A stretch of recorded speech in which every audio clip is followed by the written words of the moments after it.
Australia's Labour Prime Minister, John Curtin. I'm happy to be back in Australia. I've seen many things and many places. And although every man can be forgiven for loving his own country best, I believe it is an impartial assessment of the facts to say that I have not seen any country or any people better than my own. Welcome to Curtin's Cast, the John Curtin Research Centre's podcast, brought to you by myself, Nick Dyrenfurth, and Redbridge's Kos Samaras. Each week, we bring you the freshest and most challenging conversations from the world of Australian and global politics, culture and ideas. G'day and welcome back, Curtinistas, to Curtin's Cast, the JCRC's podcast of politics, culture and ideas and people. We've got a great person joining us again. Emma Dawson, welcome back. Thanks, Nick. Great to be here. We've now escaped the nostalgia of the Gough Fiesta, the dismissal morning period. What a week it was. Last week. What a week. What a night there at Trades Hall. And we're going to talk about the state of politics in 2025, the insurgency of left and right-wing populists, Zoran Mamdani, front and centre. We were looking at your old stamping ground there, the UK, Northern England in particular, looking at the rise of Reform UK and the Greens Party, now led by Jack Palensky, and some of the lessons that Australian Labor, even though it is ascendant in government for a second term and in the polls with the Liberals sort of imploding left, right and centre, we're going to talk about this idea that these insurgents are threatening what we might call the managerial centre, establishment politics. There's a revolt, a generational revolt against incrementalism. And we're also going to talk about the social media ban, which was announced. Well, further details were announced last week by PM Elbow, and Annika Wells, the responsible minister.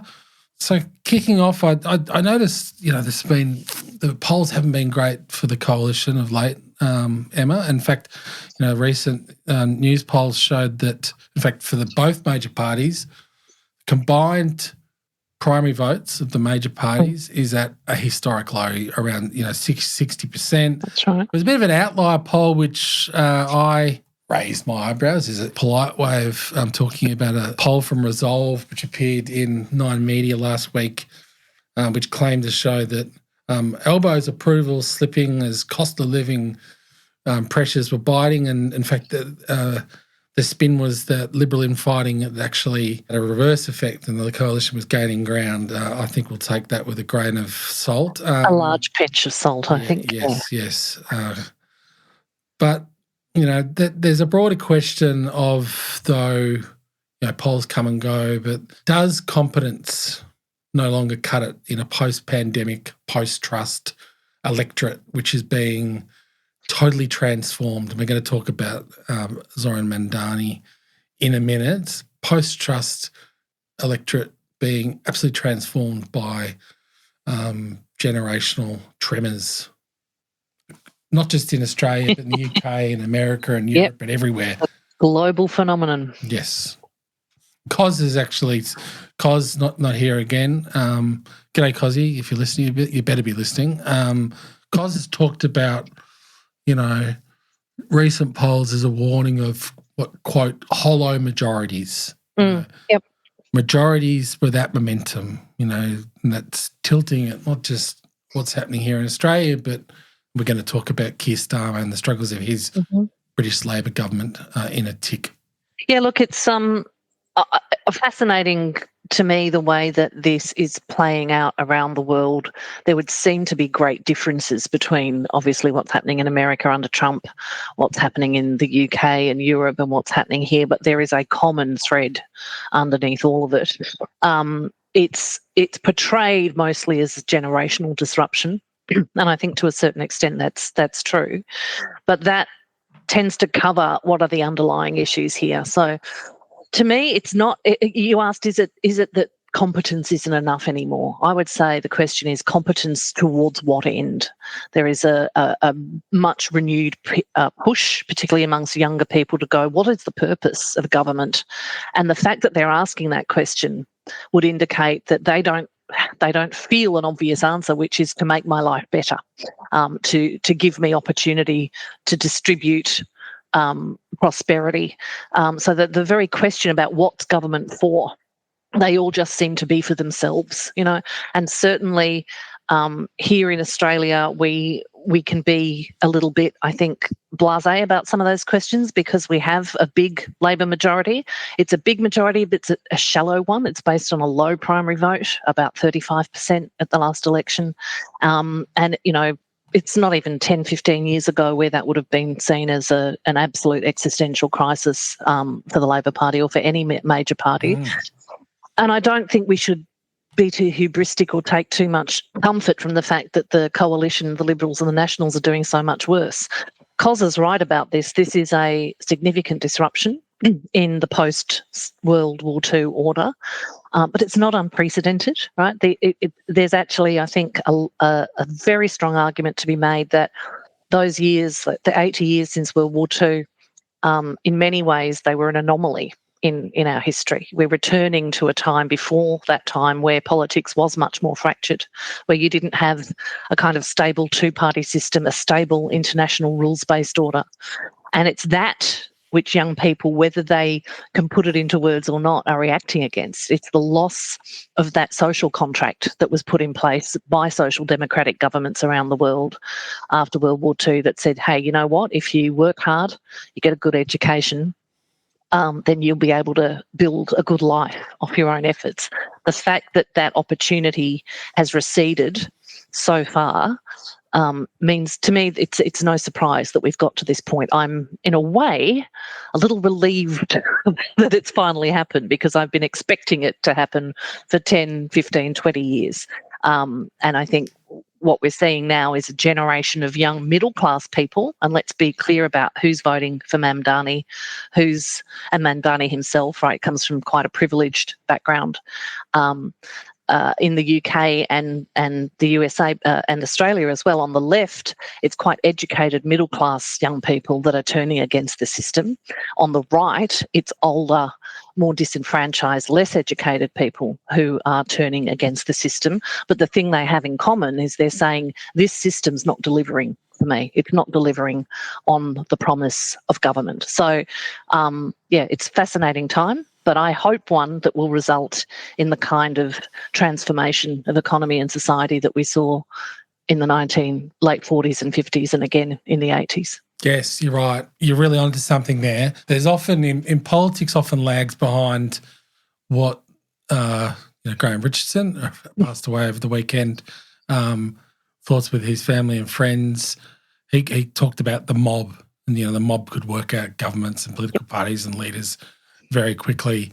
Politics can often be slow to react, and if you look at, what happened in the 1900s in Australia with the development of, rudimentary welfare state, a lot of, Australia was regarded as the social laboratory of the world. That was responding to the events of the early 1890s. So there was a lag effect really there of 10, 15 years. Mm-hmm. The period you just referenced there, the late 40s and 50s, what became known as the golden age in the West of Keynesian social democracy. That was a really big lag there. Again, 15 years going back to, the Great Depression of the late 20s and early 30s, and the development of a far more substantial welfare state. But there does seem to be, and whether it's social media has played a part here, generational divides, digital natives, there does seem to be something deeper about the crisis of faith in the political class, which leads us to the Mamdani moment. Kos wrote about this for the Australian Financial Review. The generational revolt is global. It's not restricted to the Bronx. I also had a little bit to say in the Fin Review, talking about the novelty, I think it's worth talking about the novelty of Zohran Mamdani, New York's first Muslim mayor, self-identifying democratic socialist. That, of course, doesn't make too much, a democratic socialist in the States is probably well at home in the right faction of the ALP in Australia. But, there's a sense that it's a revolt against the political establishment, against the idea of politics as usual itself, bearing in mind the types of voters, particularly middle-class voters who came out to vote for him. But there are important lessons, I think, that Social Democrats and Laborites in Australia can take from what happened. And really importantly, it's I think we're going to see more Zoran Mamdanis. And on the other side of politics in the States, Trump, JD Vance aren't really Republicans. They're not really conservatives. No. They've taken over the GOP. They've taken over the grand old party. Okay? Yep. And we're going to see more of this, of insurgents, outsiders, appealing over the top of established political parties and producing, elections like Mamdani, where you've got the 30-year-old scion of privilege who's never really had a real job in his life, becoming mayor of New York. And there's a lesson here for all mainstream political parties, Libs, Labor, even the Nats, the Greens, if they're willing to listen. I don't think they're willing to do any soul searching after reading Max Chandler Mather's profile in the weekend by James Massola. Business of establishment politics as usual is dead, and if party machines continue on, they'll simply feed the insurgency.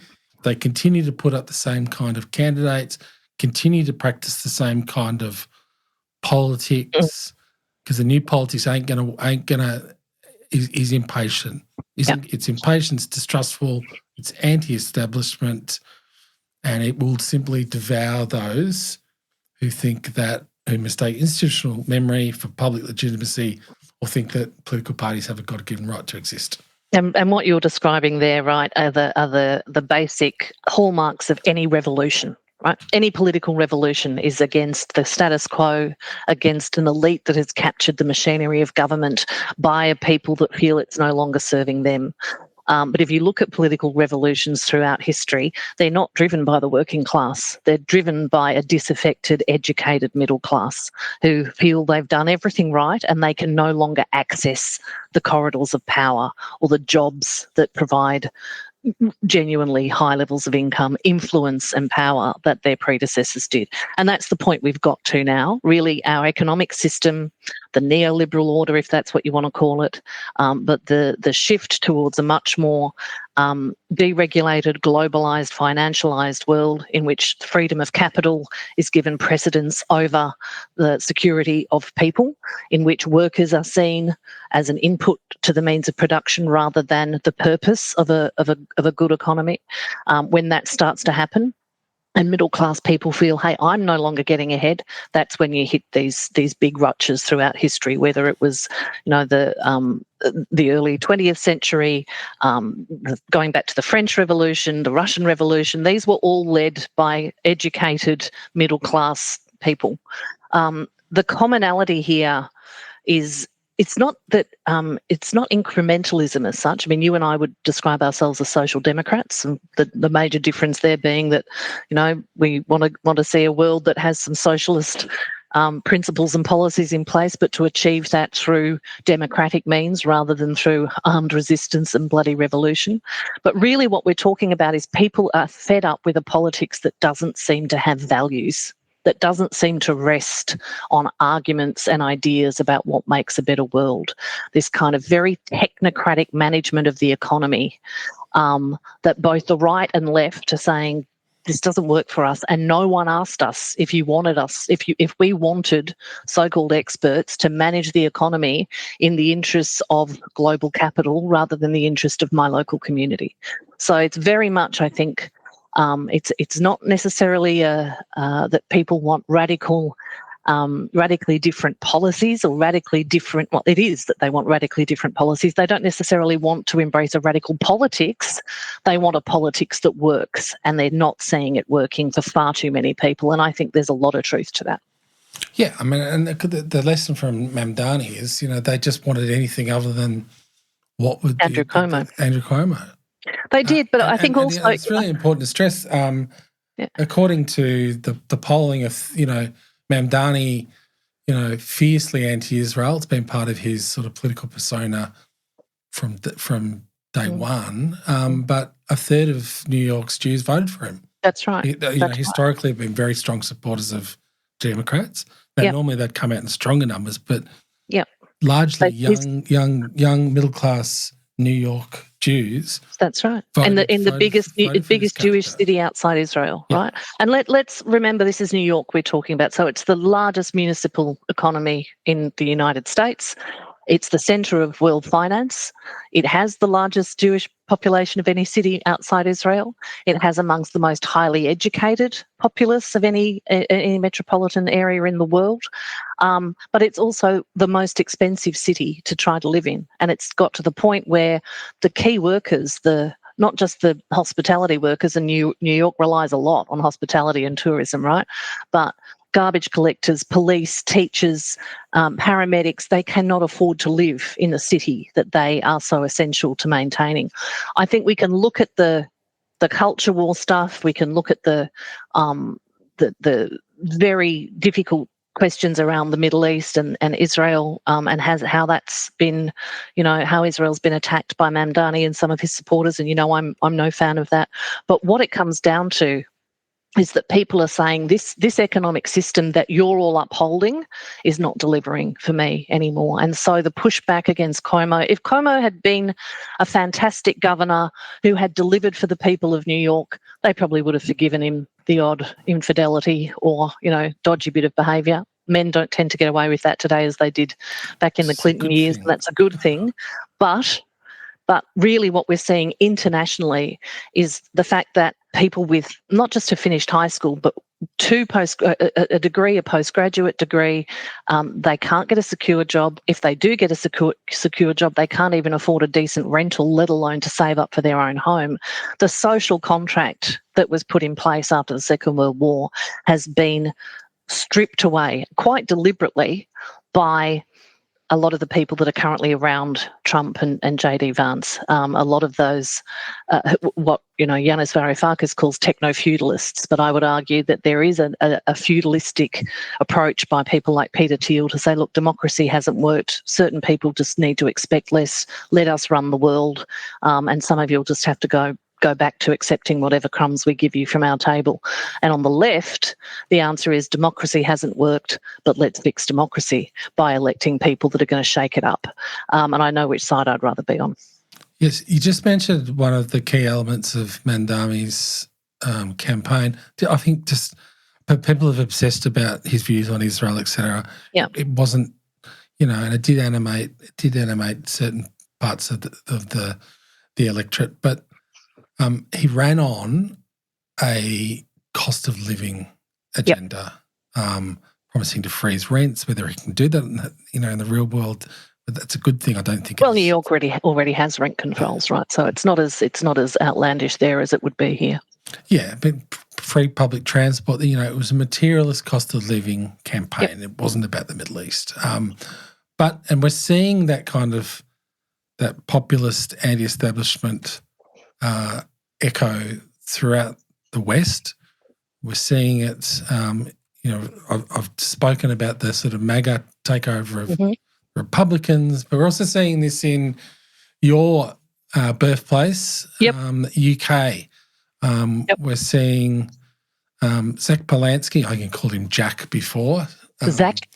Sorry, mates, if you're listening. I don't think you're listening. Slicha and Hebrew, you probably don't appreciate that either.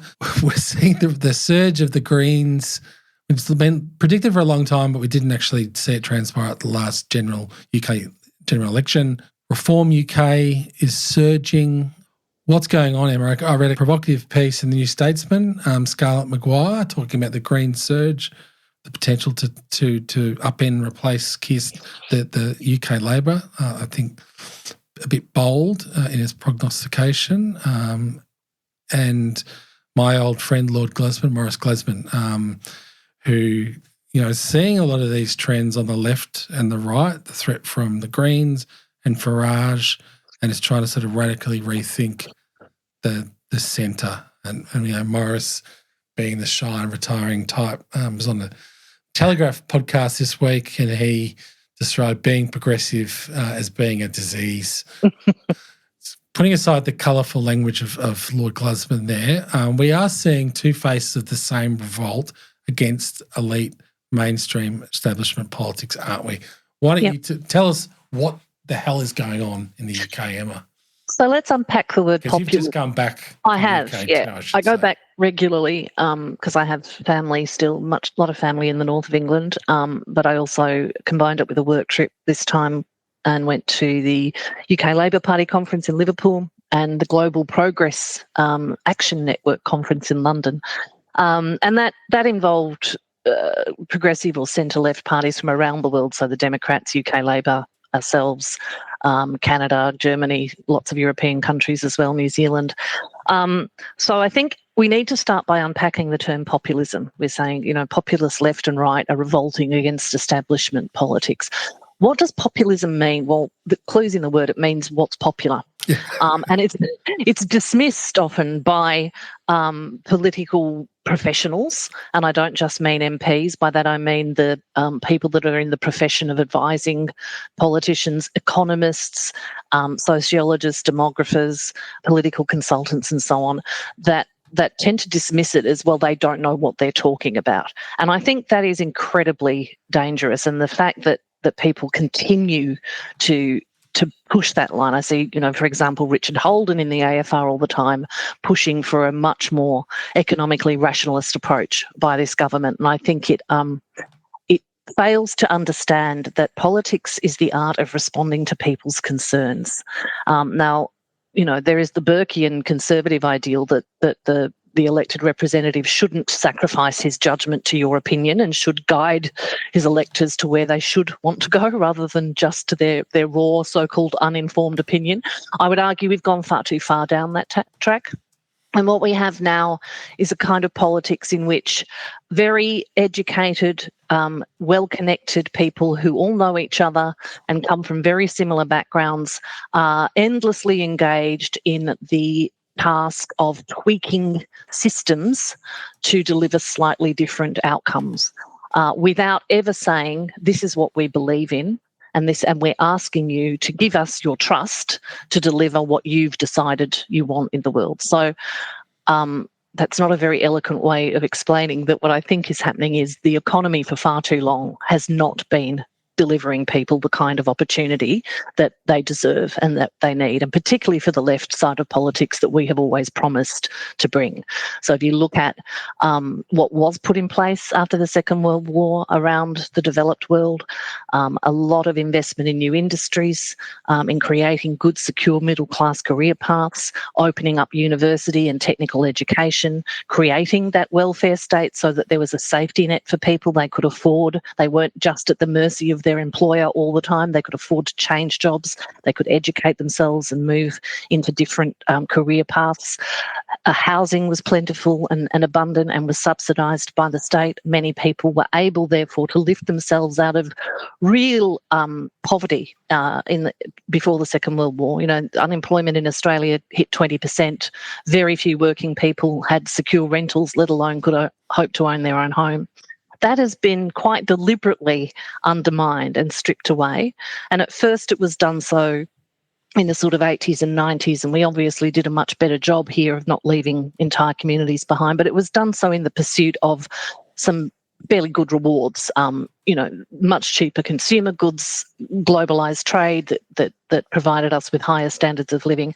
But since the GFC, arguably slightly before that, but certainly since the GFC and again since COVID, that economic system is not delivering for people. There is a lot of money has been pumped into the economy, both in 2008-9 and again in 2021. It has gone into inflating asset prices. At the same time, we have deregulated employment so that people don't feel they know, even many people, even what hours they're going to get next week. And this is playing out, I think, particularly interestingly in the UK, to get to your point. The parts of the UK that I'm from originally are working class northern communities. Many of them were mining or mill towns. Many of them have not recovered from the disruptions of the 80s and 90s, although they saw some improvement in standards of living during the Labor government years. The Blair years. Many of those communities, they've seen large amounts of uncontrolled and non-managed immigration, and they've been told to blame those people for their feelings, and they are moving to reform. Where the Greens are taking off tends to be in cities, in more gentrified areas of the south and the mid counties, places like Brighton that are relatively wealthy and have much higher levels of education across the board, and so they're less likely to blame the immigrant because they're more likely to have the information to see that actually this is an economic issue and it's being driven by the people that are in control of the economy. Either way, what both constituencies are saying is we are not going to put up anymore with people telling us GDP's fine, unemployment's down, we're doing really well, and yet I don't feel I'm doing well. So those metrics, the things that we measure, the things that economists tell us are important, are not connecting with people in their real lives. And the opportunity to build your own life has been taken away from far too many working people. And that's where the anger's coming from. Exactly. And to circle back to Lord Gladstone, I love quoting the Baron, my friend. He's been busy raging against progressives, raging against police being ordered to arrest people for tweets. And he did in the podcast I'm referring to, offered a very blunt warning to UK Labor. And I'll quote him directly just so he doesn't think I'm verbaling him. He said, "What is going to happen in May is that we are going to righteously and rightfully get our heads kicked in. That to me is great because sanity must prevail." As always, Morris pushing the envelope. It's a provocation, but how serious is the crisis for Keir Starmer's government? And are they going to get a head kicking? As Morris on current projections, yes, they are. The polls are diabolical. The economy is in very, very bad shape. UK incomes are lower today in real terms than they were 15 years ago. Life expectancy is falling in the UK for the first time shocking, since the Second World War. It is shocking. They can't get the trains to run on time. This is the country the nation that invented the railway. They've got sewage in their drinking water. People are very, very angry, and they are going to get a kicking. I think what's difficult is, they've been in power for 14, 15 months. They've not just got 15 years of Tory austerity to turn around, but they've still got a huge amount of social and economic problems that have their roots in the Thatcher years that have never been addressed. And so Rachel Reeves, the Chancellor, has a really big challenge on her plate. But what I think the mistake they made in running a small target election campaign, promising in their manifesto that they wouldn't raise taxes, and now finding that they are going to have to raise taxes at some point because they simply do not have enough revenue to meet the basic needs of government. The changing of the fuel discounts for pensioners, very, very short-sighted. Labor governments don't cut welfare as the first thing they should do. That's not what people vote for Labor governments to do. The fact that they haven't moved on the two-child credit cap. If you have more than two children in England, you don't get any additional welfare or child support for the third. A lot of these things are absolutely breaking with the faith for Labor voters. And I would argue for the broader electorate who were really didn't just vote out the Tories because of their, mad corruption during the pandemic years and their changing leaders and the complete chaos, but because their local hospital and GP clinics are no longer working. Their Sure Start early education centres that were set up under Blair are closing down. Social care's being outsourced. And yet we see when reform does take control of a council, as it has in Lancashire, they're about to close what remaining council social care there is, right? Again, Morris got a lovely turn of phrase. He calls he's friends of Farage, actually. he calls him a saloon bar Thatcherite, because that's what he is. Yep. That's what the mob that he runs with are. Yep. But, there's a paradox here, Emma, that you're right. The big reaction to the long austerity project that the Tories under Cameron, May, and Boris to a lesser extent, undertook after New Labor lost government in 2010. Here's the paradox. So people were riled up about that, but they knocked back Jeremy Corbyn because they saw him as too radical, too much of a risk, too extreme. When a safer option, safer pair of hands in Sir Keir Starmer, Sir Keir, there's a hint in the name there, the nod towards safety. It doesn't seem to have helped Labor at all. You've talked through some of the missteps with the winter fuel allowance. That's just nuts. To me. But something deeper seems to be going on here. But and there's a paradox. There's a desire for radical social democratic socialist change, but only with a safe leader. And we saw that in Journey of Olaf Scholz in the US with Joe Biden when he knocked off Trump in 2020. That's right.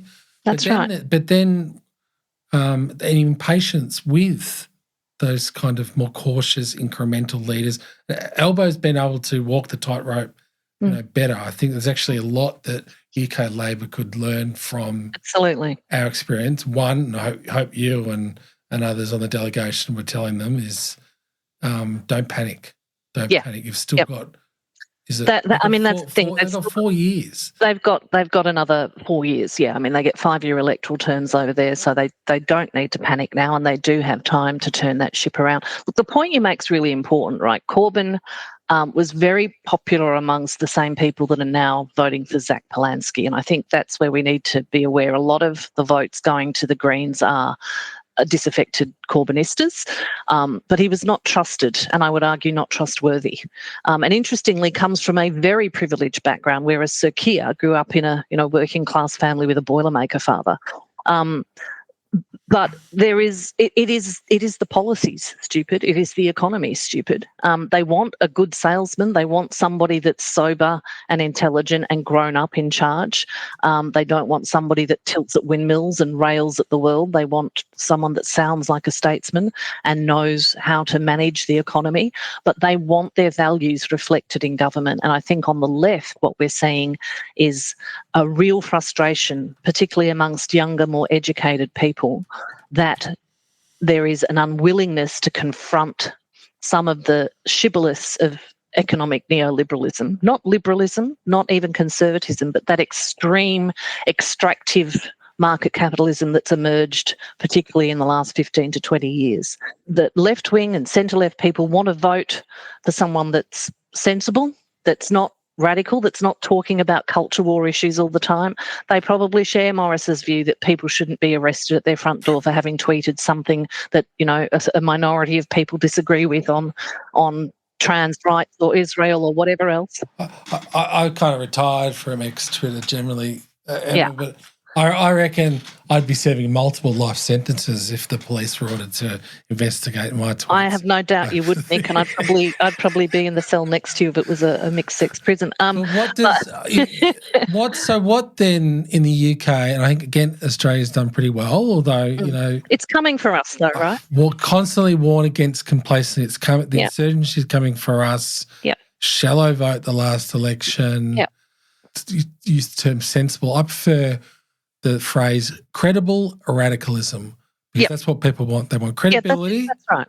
And they're open to radical solutions. They want radical change, and it is like, it's not a radical thing. If you look at what Zoran Mamdani offered on his platform, right? And you said at the beginning he wouldn't. A democratic socialist in America would probably fit right into the Labor Party here. True, like I'm opposed to rent controls being enforced in Australia. there are ways of doing it, but we have a different rental market. But things like free public transport and affordable food and ensuring that people can live, in the same city as which they work, they are not radical propositions. They are fairly solid social democratic economic offerings. The fact that they are seen as radical by certain elements, certainly in America, but that have throughout the developed, particularly the English-speaking world, become the dominant voice in our political debate. So we must cut government spending, we must cut taxes, we must ensure that businesses are able to operate without constraint to make as much profit as possible, and it will trickle down to people. No one is buying that anymore. We've been sold that lie for 40 years, and what it's resulted in is the most highly educated, underpaid, and socially insecure generation of middle-class young people in history. You cannot continue to expect to tell people, invest everything in your education, but guess what? There are no middle-class jobs left for you.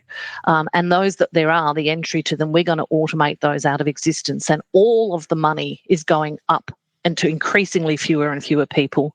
And Elon Musk just got approved for $1 trillion payday, right? So these things are symbolic, but they point to it's not just frustration, it is legitimate disenfranchisement from an economic system that's no longer delivering opportunity to working and middle class people. Amen. Amen. All of whether or not you want to argue about,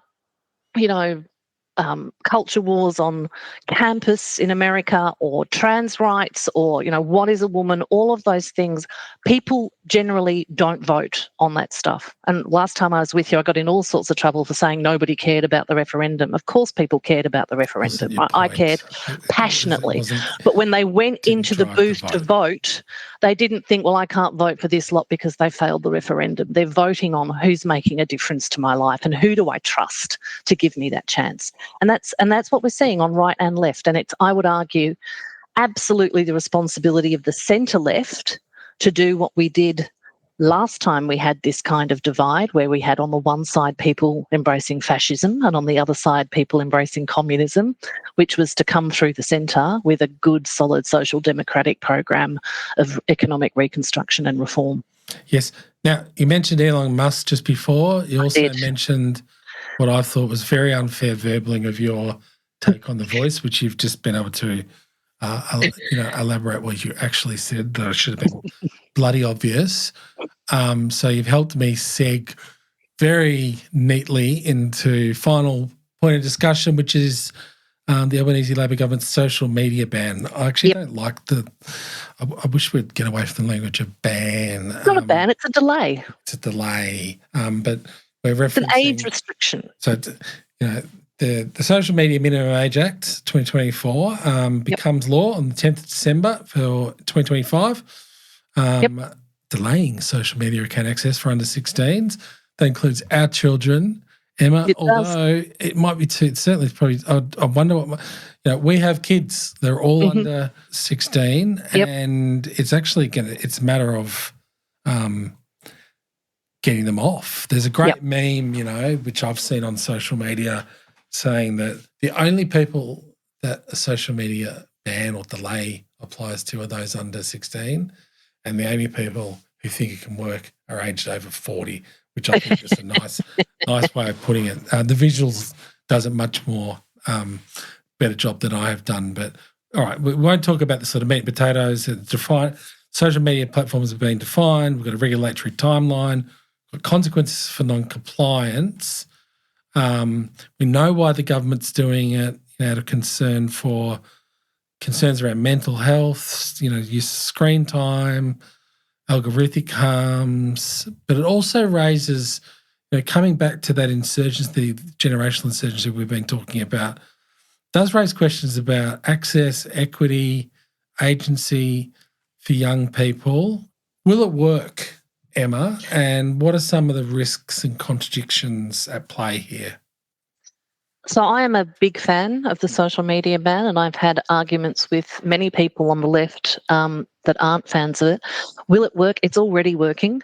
If you actually look at what some of the social media companies have started to do, they're setting up specific accounts for teens, for example, changing the kind of content that's available. So Instagram for teens is being launched. This is a way of pushing the industry to be safer, of saying if we're going to make it harder for you to get the customers who are the most vulnerable to your exploitation.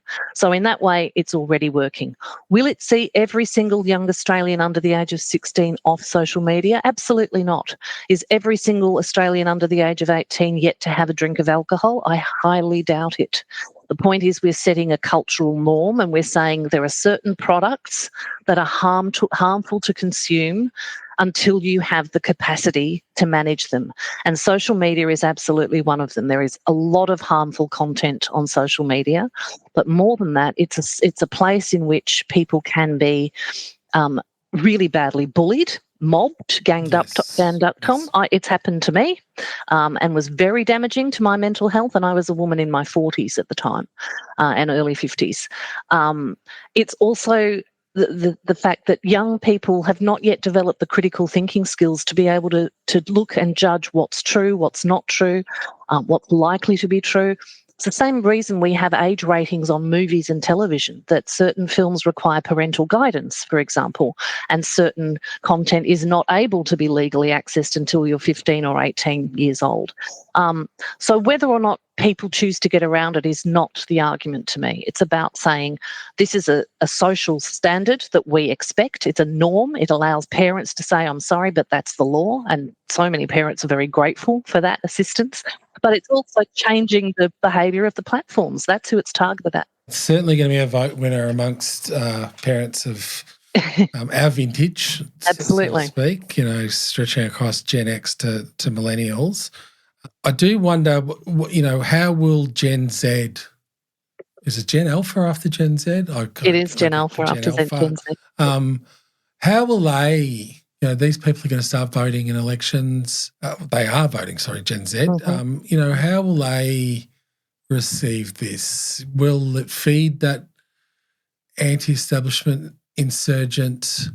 And you're right to, correct me on the term populist. And in fact, this has been a big thing for the blue Labor types, including Lord Glusman, is saying don't use the term populist. What you actually mean, what you don't like is reactionary, xenophobic, racist politics. Stop demonising populism, because it's actually a good thing to be popular. But how will Gen Z, Gen Alpha, how will this play out for them in terms of that bigger theme of anti-establishment politics? So do I think my 12-year-old, because this is going to air on or around her birthday, I think, how will she vote in 6 years based on, I don't think she'll vote in 6 years based on this.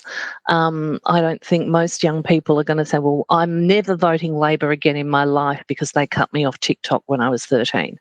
There may be a few people that hold on to that kind of grudge, but I would argue they're a minority. It'll be interesting to see. One of the big challenges, I think, for us is that a lot of what young people used to do before the internet's no longer there. Right? We don't let kids go out on their own so much anymore. When I was a teenager, we used to go to a thing called the Blue Light Disco in Melbourne. Right? Yeah. A lot of people had their first passion at Blue Light Disco, Nick. I wasn't one of them. You may be. I won't ask you on air. But a lot of those community-based activities for kids are not there anymore. Parents are working, so it's harder for kids to have the kind of social life that they may have had off screen. So we're going to have to think about that and how we can get more time back to spend with our kids and give them other options than being online all the time. But there is a great deal of evidence to show that the access to screens, to relentless information, to that connection with thousands of strangers is inhibiting children's social development. And as I said earlier, they simply don't have the critical thinking skills at the age of 12 to be able to judge something for whether it's accurate or whether it's trying to manipulate them. And this is before you even get on to how they could be exposed to really damaging illegal material such as child pornography and exploitation. So is there an easy way of doing this? No. I mean, social media is something that we couldn't conceive of even 20 years ago. It's now become, it occupies something like an average of 3 hours a day for young people in Australia and around the world. And so I think simply saying And again, let's remember, nothing's going to happen to you or your kids if you break this restriction. It's the platforms that are liable. And what it's trying to do is hit them where it hurts, which is in their customer numbers, and say you're going to have to treat certain sections of your consumer base with appropriate concern for their age and their vulnerability. And I mean, has that horse bolted? We're already seeing stories of AI, right, engaging with very distressed young people, giving them information on how to harm themselves and so on. I don't think any realistic person, except the most extreme libertarian, would say that there is not a role for the state here to set some standards and give people some tools to help manage this. Yes. There is an argument the genie is out of the bottle, and we've actually been on the front lines of this. Yep. We would probably do things very differently. We'd probably follow the advice of Jonathan Haidt, the American moral and social psychologist who's written a book called The Anxious Generation. He's got a basic rule, says, and this is actually inspired, the Albanese government. Peter Malinauskas also, South Australian Premier, was really important in driving this reform. Yes. No smartphones before 14, no social media before 16. Yep. But I think, and the political sweet spot here is also engaging with parents, Gen Xers, millennials, and also saying, the onus is on you as well. And Haidt's been big on this. We are hypervigilant about the physical real world. Yes. But we've taken a kind of lax approach to the online world. But now we're catching up. But it reminds me of my childhood, Emma. Age of 13, I would head off from my home in inner South Melbourne on my own to the AFL in Carlton, and not an eyelid was battered. I did that at 13. I was off to the football, and whereas and I can't speak for you, but I know with my son and my daughters, I haven't necessarily taken that response. No. And there is a part of this where the onus has to be back on parents like us to take some calculated risks. Yeah, and look, I think it's a good example, Nick, because when we were growing up, you could leave your kids at home. They could let themselves in at the end of the day. It's actually been against the law for, almost 2 decades now to leave a 12-year-old at home alone, anyone under the age of 12. So we have changed those laws as well as community attitudes have shifted. It's not going to make a blind bit of difference to my kid next month because she's already not allowed on social media, and she's only ever had use of a smartphone when we've been travelling together overseas and may have been separated for a few days due to work commitments for myself. She has an iPad she has to use for school, but it does not have a SIM. It's only able to be used on Wi-Fi, so she can only use it at home or at school. So it's not going to have an impact on her. But I was a media academic and I worked for Stephen Conroy when he was comms minister, and we were trying to do a thing back then called the internet filter, if you remember, which was about blocking child porn in particular. And we were told then that was the terrible imposition on people's liberty and freedom, and we shouldn't be interfering in families' decisions. I saw some stuff in that job that I'll never unsee, that I would never want my child exposed to. And more to the point, those that say, well, this should be left to families to work out for themselves, not all kids have parents that are either A, capable of understanding the challenges and the dangers, and some of them don't have parents that care enough or that are engaged enough, and we are collectively responsible for the safety of our children. So it's not perfect. Yes, people are going to get around it, just as people get around drinking age restrictions and other age restrictions. But to me, it is an important moral and social marker to say we do not want our children exploited for profit and gain by some of the worst people in the world on platforms that are completely deregulated and that we have no oversight of. Amen. Thank you, Emma. We're out of time. That went quick. It did go quickly. Thank you for filling in Kung Fu Kos Samaras. He'll be back next week for a very special duo of episodes. We'll be live from Canberra next week when we launch our report authored by my deputy, and our chief economist, Dr. Dominic Marr, winning the piece, Australia and Ukraine's recovery at Parliament House, Canberra. Emma, I'd like to see you there if you're up and around. Love to be there.